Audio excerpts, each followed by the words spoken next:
to be competitive globally, we have to reduce the corporate tax rate. We're just not competitive globally because of that. The goal for us, and I know the Democratic caucus, people who are against it, is to create the new model. Meet Tim Ryan, the congressman. No, he's not a Trump-loving, corporate-friendly Republican. He's a fast-rising Democrat from industrial Ohio who was on a mission to change his party, and his message is simple.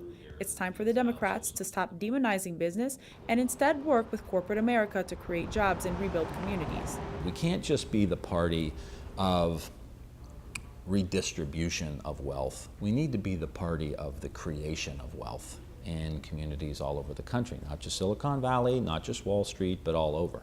His message conflicts with that of House Minority Leader Nancy Pelosi and Senator Chuck Schumer. $800 billion from working families in our country going to the highest income and corporate interest in our country at the expense of working families. What's happening, man? Sorry I missed you the other day. Nice to see you. Landon, nice to meet you. How's everything? Good. We met. Ryan's stock has risen as he has argued for leadership change inside his party and warned of being too far to the left. I mean, there's not a better inside player than Nancy Pelosi, and I don't have any animosity towards her. And I'm pretty clear that I thought, we probably needed to go into 18 with a different messenger, whether it was me or somebody else.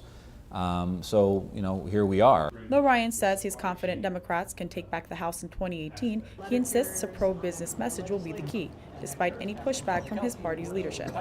Obviously, I've been to New Hampshire and I've been to Iowa, but I've also been to South Carolina and I've been to Birmingham, Alabama, and I'm going to be up in Indiana and I'm going to Kentucky. So to go to these places and see the kind of growth message, opportunity message, like not completely anti-business message, not being hostile to business, like play in Democratic crowds in communities that know they need investment, know they need growth, know they need somebody to hire the workers that we keep talking about. If we could figure out the big economic question, which really is how do we get wealth out of the coasts and into the industrial Midwest and start creating real jobs by the hundreds, if not the thousands, in places like the ones I represent, that's a game changer, for me.